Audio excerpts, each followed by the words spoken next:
What's up guys, welcome back to the channel. Today we're going to talk about zoom lenses for small creator like us, like me. Let's roll. So before we get into this, let me give you guys a little bit of context of who I am as a creator. I am an award-winning filmmaker here in Texas. I just want to say that. In all seriousness, I did pretty much all the jobs that require videographers, from events, weddings, festival, promo video, commercial, travel films, narrative films, interview, and sometimes I did graduation pictures because, it's a good side hustle. Anyway, these are the zoom lens that I always have in my camera bag all the time.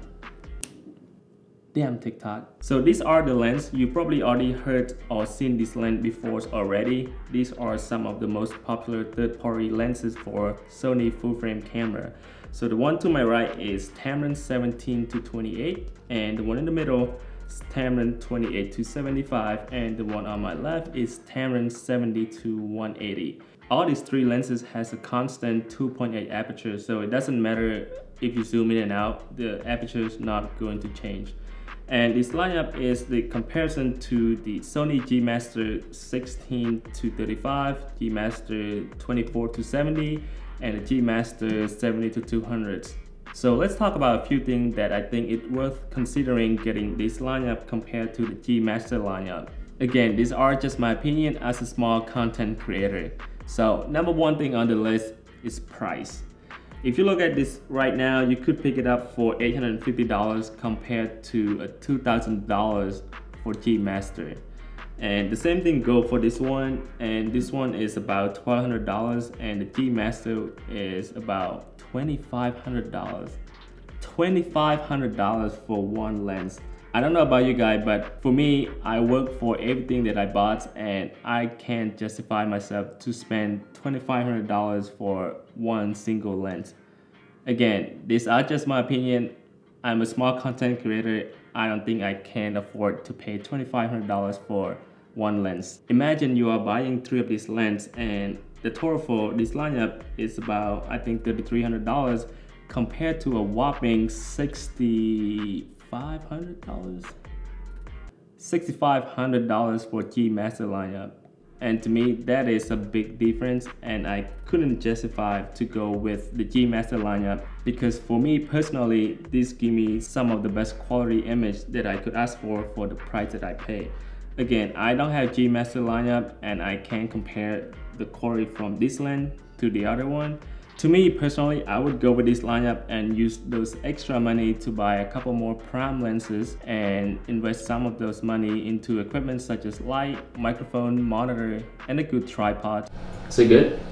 Looks good. And I think those accessories would help you produce higher quality images than using those money to buy a G Master lineup. It's a no-brainer to go with the G Master lineup if you are a small content creator like me.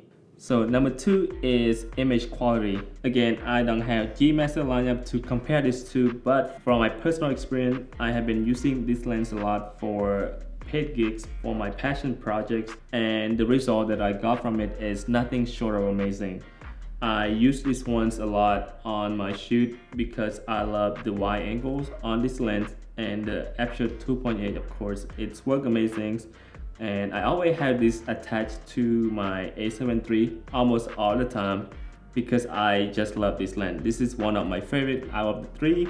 This one right here, I normally give this one to my second shooter when I'm on a wedding shoot because he can cover some of the medium close-up shot, but at the same time 28 is wide enough to get some wider shot as well. And for this one right here, I just got it about a couple months ago and I went on and do a couple shoot with these, and the last one that I used this one for is the mock commercial, whiskey commercial that I did, and I used this one for a close-up shot and it works amazing. And again, the image quality from this lens are amazing, and there are a lot of video out there that you can find the comparison from this lineup to a G Master lineup, and I think they did a very good job in the comparison with autofocus, image quality, all that kind of stuff.